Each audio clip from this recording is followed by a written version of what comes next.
Imagine waking up every day with the perfect smile, the perfect hair, the perfect life. Your apartment is spotless. Your work is recognized. Your social media accounts receive hundreds of likes. Everything works exactly as it should. You are the person others admire, envy, and aspire to be like. Your life is literally a rosy dream come true. And then, suddenly, at a party full of happy, successful people like you, you look round and a question comes out of nowhere, shatters the festive silence, and freezes the entire room. Have you ever thought about dying? The silence that follows isn't just social awkwardness. It's the sound of an entire life being questioned in a single sentence. This isn't just one of the most impactful scenes in the Barbie movie. It is the exact moment when a seemingly perfect life reveals its most terrifying face, the existential emptiness that hides behind every forced smile, every hollow achievement, every day you live on autopilot. What if I told you that this crisis-destroying Barbie-esque perfection isn't a problem to be solved, but rather the solution you've been unknowingly searching for? That this uncomfortable question isn't a sign of depression, but of life trying to emerge. How many times have you felt exactly like Barbie right now? Sitting at the dinner table with your family, in a work meeting, or even alone at home, and suddenly an inner voice whispers, "Is this all there is? Is this what I wake up for every day?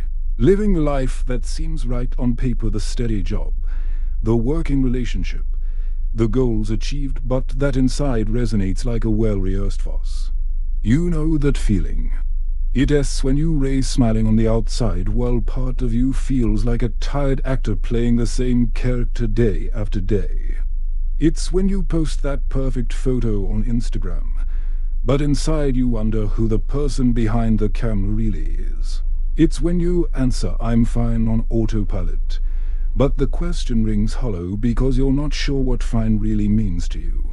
Over the next 15 minutes, we'll delve deep into the psychology behind this existential crisis and discover why the flaws that begin to appear in our seemingly perfect lives aren't signs of failure, they're urgent invitations to salvation. We'll decode the psychological mechanisms that transform a question about death into a gateway to true life. Because the truth that analytical psychology teaches us, and that the Barbie movie brilliantly illustrates, is this: your existential crisis may be exactly what you need to finally stop surviving and start truly living. And by the end of this video, you'll understand not only why this happens, but how to use this understanding to transform your own life. Remember that morning that changed everything for Barbie. She wakes up like she's woken up thousands of other mornings, performs her perfect morning routine, and puts her feet on the ground with the same grace as always. But this time, something is different. Her feet are flat. Gone is the perfect arch, eternally prepared for the pink high heels that define her visual identity. For a moment, she freezes. It's not just a flat foot, it's a crack in the reality she knew. It is the first physical evidence that something in her perfect existence is no longer working according to script. And then comes the cascade of imperfections. Cellulite appears as tiny ripples on skin that was once porcelain smooth. Wrinkles form round eyes that always smiled effortlessly. Morning breath replaces the constant scent of flowers and success. Each flaw is like a crack in the facade she's built, or rather, the one built for her by decades of social expectations and pressure to be perfect. But here's what really hurts. It's not the physical imperfection that terrifies her. It's the realization that she doesn't know who she is without that perfection.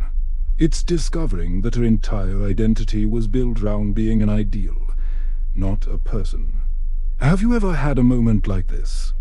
That day you looked in the mirror and saw something that shouldn't be there. An expression line that tells the story of worries you tried to hide. A few extra pounds that reveal the nights of anxiety eaten in silence. A grey hair that whispers about the time passing while you still haven't discovered who you truly are. Or maybe it was something more subtle, more psychological. Realizing that your automatic smile at work was too forced.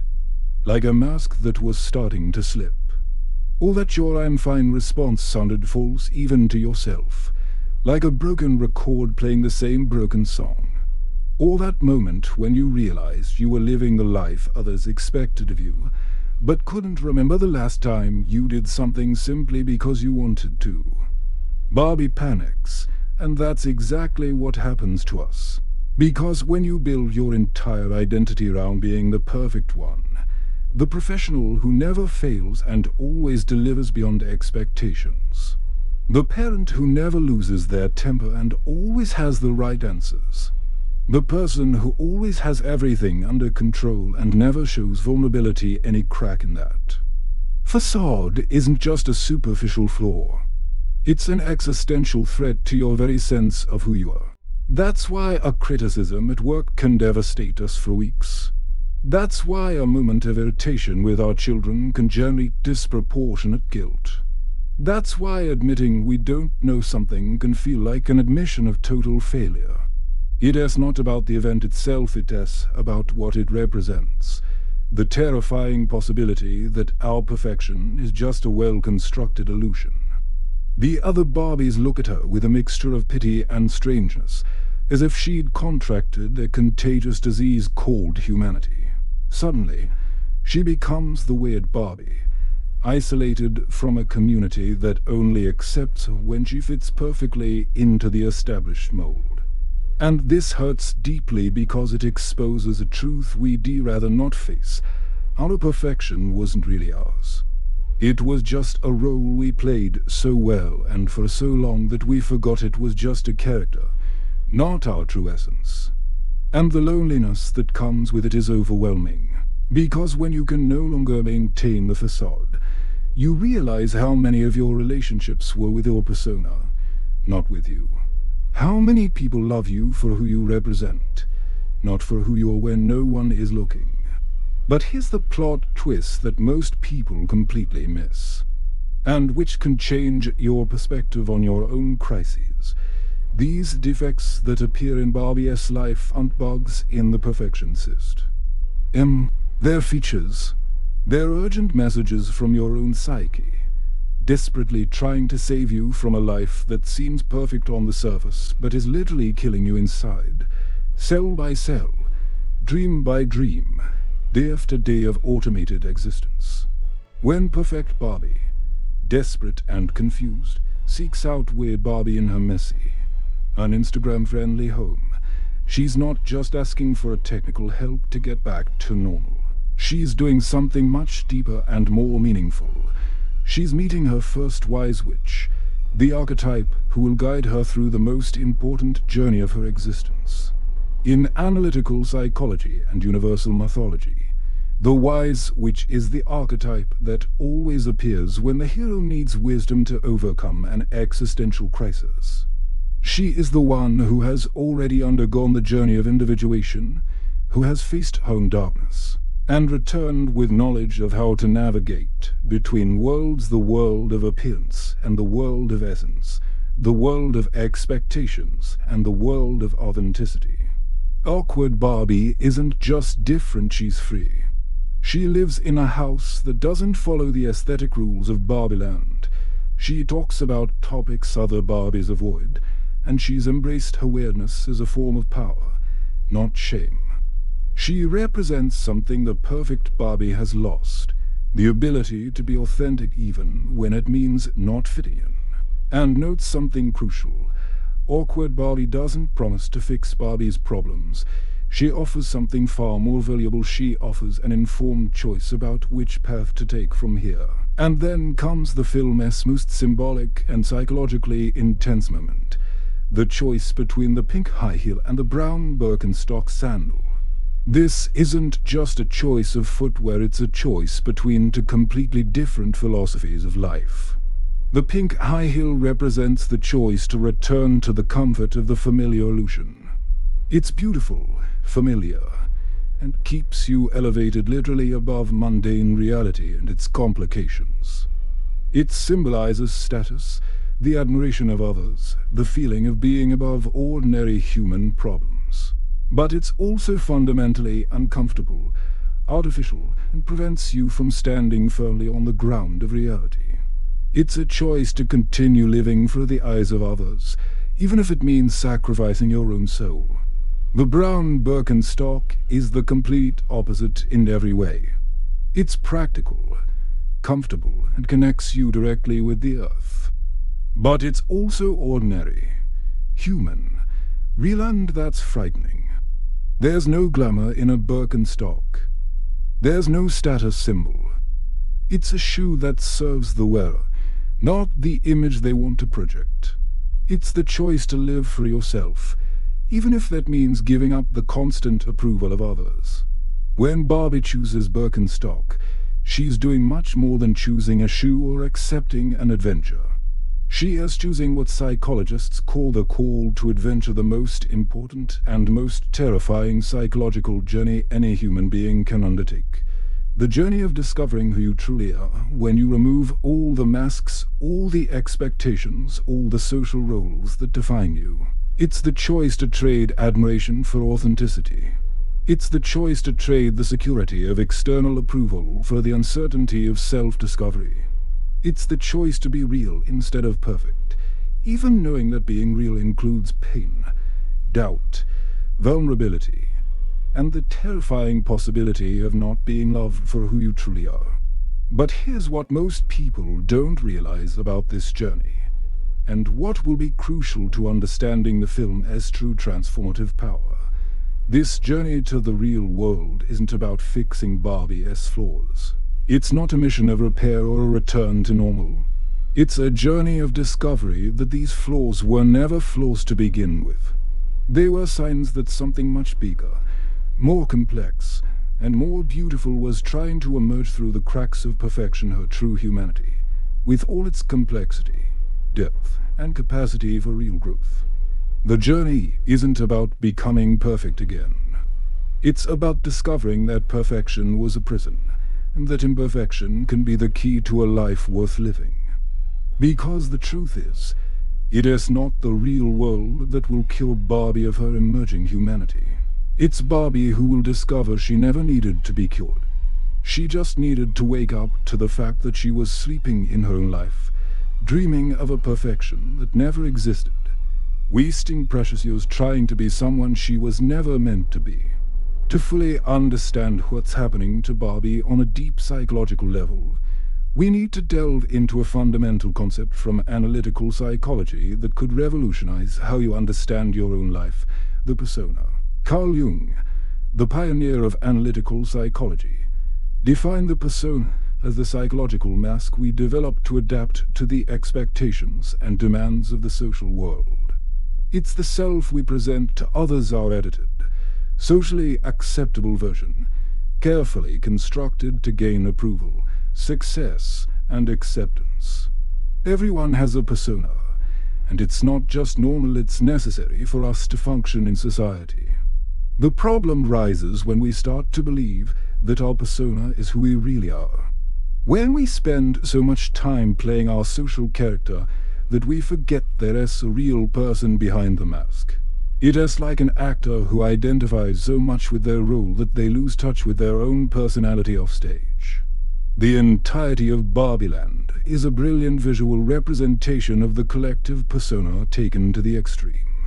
It's a world where everyone is perpetually happy, beautiful, and successful, where there's no real conflict, genuine pain, true growth, or deep questioning.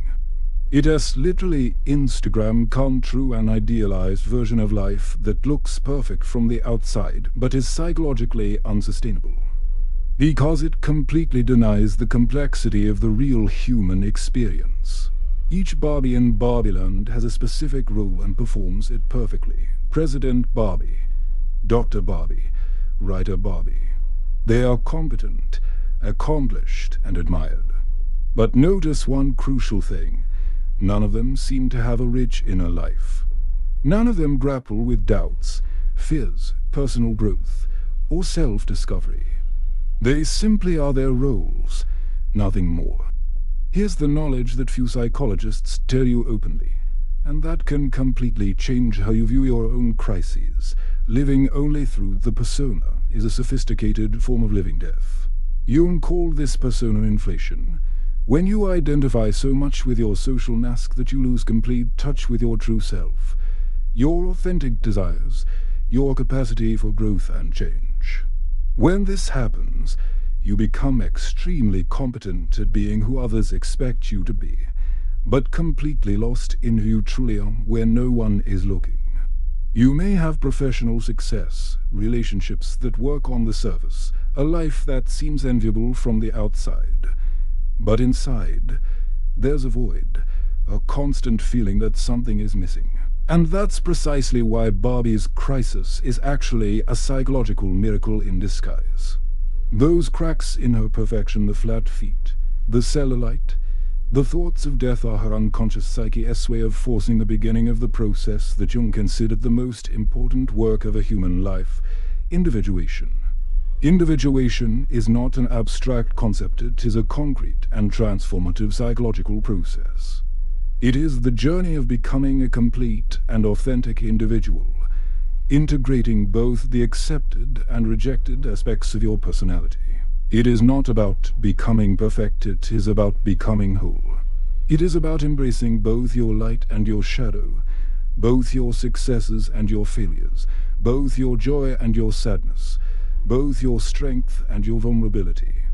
And here is the part that can fundamentally change how you view your own existential crises. Every time your perfect life starts to crumble, every time you feel like you can't keep up the facade anymore, every time an inner voice starts to question whether it is worth continuing to live on autopilot, that is not the universe punishing you for not being strong. Enough. It's your psyche saving you. It's your soul saying, you're too big, too complex, too valuable for this little life you've built for yourself. You deserve more than just a well-performed social function. You deserve to be a whole person. Your crises are not evidence of failure. They are evidence that there is a real person within you struggling to emerge, express themselves, be known, and be experienced. And this struggle is sacred, even when it is painful. The film's most powerful and transformative moment isn't when Barbie saves the world from male domination or defeats some traditional villain. It's much simpler and infinitely more profound. It's when she sits in an ordinary chair, in an ordinary room, and makes the bravest choice any sentient being can make. She chooses to become human. Not human in the biological sense, but human in the deepest psychological sense. She chooses to embrace imperfection, vulnerability, mortality, emotional complexity, and calls it not failure, but life. Consider the magnitude of this choice.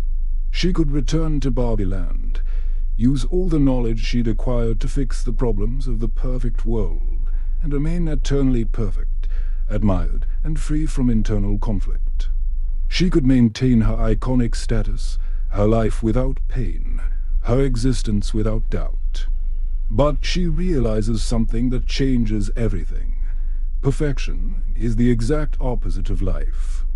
Real life includes pain that teaches, doubts that make us grow, aging that brings wisdom, and yes, eventually, death that gives meaning to every moment lived. And it is precisely this vulnerability, this temporality, this imperfection that makes life precious and worth living.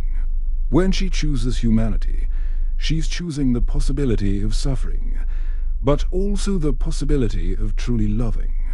She's choosing the possibility of failure, but also the possibility of truly growing. She's choosing the possibility of being rejected for who she is, but also the possibility of being authentically loved. Now, let's do an exercise that can begin your own journey of individuation. Pause the video for a moment and be brutally honest with yourself.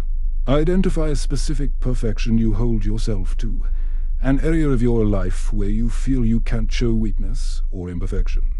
Maybe it's at work, where you feel you always have to have the right answers and never show doubt. Maybe it's at home, where you hold yourself accountable for always being the patient parent who never loses control. Maybe it's in relationships, where you feel you always have to be strong and never show vulnerability. What's your personal Barbie land? What aspect of your life do you live more to impress others than to be true to yourself? Now choose one small, deliberate imperfection to practice this week, something that specifically challenges this area of forced perfection. If you pressure yourself to always be productive and never waste time, take a full day off without guilt or having to justify to anyone why you deserve to rest. If you never show emotional vulnerability, call someone close to you and admit that you're struggling, that you don't have all the answers, that sometimes you feel lost. If you always maintain complete control over situations, deliberately let someone else make an important decision what restaurant to have dinner with, what movie to watch, where to go on your next vacation. If you pressure yourself to always be positive and never complain, allow yourself to express genuine frustration to someone you trust. This isn't self-sabotage or self-defeat. It's self-liberation. It is the deliberate and courageous practice of being human instead of trying to be an unattainable ideal that is costing you your life. It's choosing connection over perfection, authenticity over approval. Will it be scary? Absolutely. Barbie was also scared when she made her choice. But she discovered something that completely changed her perspective on courage. Courage is not the absence of fear. Courage is choosing real life, with all its complexity and uncertainty, despite the fear. It is deciding that it is more worthwhile to be real and possibly rejected than to be fake and ultimately empty. And here is something that might surprise you. When you stop trying to be perfect and start being real, you'll find that people don't love you less, they love you more deeply and genuinely. Because there's finally a real person there to be loved, not just a performance to be admired. So what does Barbie really gain by choosing humanity over perfection? What does she bring as the elixir of this transformative journey? She gains something that perfection, by its very nature, can never offer: genuine emotional depth and the ability to live a life that is truly hers. Remember the perfect Barbie from the beginning, a constant but empty smile, like a billboard, admired by everyone, but disconnected from herself and unable to form real, deep connections. A life that seemed like a dream from the outside, but inside was a nightmare of repetition and meaninglessness. Now look at the human Barbie at the end of the film. She's no longer perfect. She's no longer the ideal everyone wants to be. But she's real. She's complex. She's capable of growth, change, and surprise. She became interesting not because of her perfection, but because of her humanity. The final scene is cinematically brilliant in its simplicity. It's not her saving the world or achieving some epic glory. It's her sitting in an ordinary waiting room at an ordinary gynecologist's, waiting for an ordinary appointment. She's nervous, anxious, clearly uncomfortable, just like any normal person would be. And she's smiling. But this time, for the first time in the entire film, it's a completely real smile. It's not the Barbie-land performance smile, designed to reassure others that everything is perfect. It's the complex smile of someone who is living her own life, with all its fears, anxieties, and uncertainties, and choosing to embrace it all as part of being human. This mundane, seemingly unimportant scene is actually revolutionary because it represents something the perfect Barbie never had access to: an authentic life with real emotional weight, real anxiety about her real body, real nervousness about real health care, real concerns about her own mortality. And why is this so powerful? Because she finally has a rich and complex inner life. Finally, she's not just a function Barbie or an ideal perfection, but a whole person with fears, hopes, doubts, and joys that are genuinely hers. The elixir she brought from her journey is the fundamental freedom to be real rather than perfect. The permission to have a complex and contradictory inner life, the right to feel the full spectrum of human emotions without judgment, the ability to take up space in the world as who she truly is, not as who she should be to please others. She gains something no amount of perfection can buy: self-ownership. Complete ownership of her own life experience. Remember that question that shattered your perfect life back in the beginning? Have you ever thought about dying? Now you can see it wasn't a sign of depression or something broken. It was a sign of real life trying to emerge through the cracks of performance. It was your human soul categorically refusing to accept an existence that seemed safe and admirable, but was literally lifeless. That question wasn't about death, it was about life. It was about the difference between existing and living, between functioning and flourishing, between being admired and being known. The lesson Barbie teaches us transcends any movie analysis and touches the core of the human experience. Life doesn't begin when you finally become perfect, when you solve all your problems, when you achieve all your goals. Life begins the moment you find the courage to be real, even when being real is scary, vulnerable, and uncertain. Your existential crisis isn't your enemy trying to destroy your perfect life. It's your inner guide trying to save you from a life that isn't truly yours. Those cracks in your facade of happiness aren't signs of personal failure. They're a doors opening to who you truly are, when no one is making demands on who you should be. Barbie made her choice and found life on the other side of perfection. But what happens when you choose reality and discover that the real world is more complex and frightening than you imagined? When you have to carry the weight of authentic existence in a world that often seems hostile to vulnerability. In our next video, we'll delve into the depth psychology of the Lord of the Rings and discover how Frodo teaches us that carrying the burden of anxiety and responsibility in a dangerous world can against all odds become your greatest source of strength and purpose. If this video resonated deeply with you, if you recognized your own journey through the cracks of Barbie's perfection, leave a comment. What's your personal Barbie land? What mask of perfection are you ready to let go of to embrace a more real and authentic life? And most importantly, what first small imperfection will you practice this week to begin your own journey of individuation? Share this video with someone you know who's living more for others than for themselves. And don't forget to subscribe and turn on notifications so you don't miss our ongoing journey through the psychology of the great modern myths, because every film, every story, every character can be a gateway to better understanding who you truly are. Until next week, and always remember, your imperfection isn't a bug that needs to be fixed. It may be the very thing you have to offer the world. Your vulnerability can be your greatest strength. Your authenticity can be your greatest gift.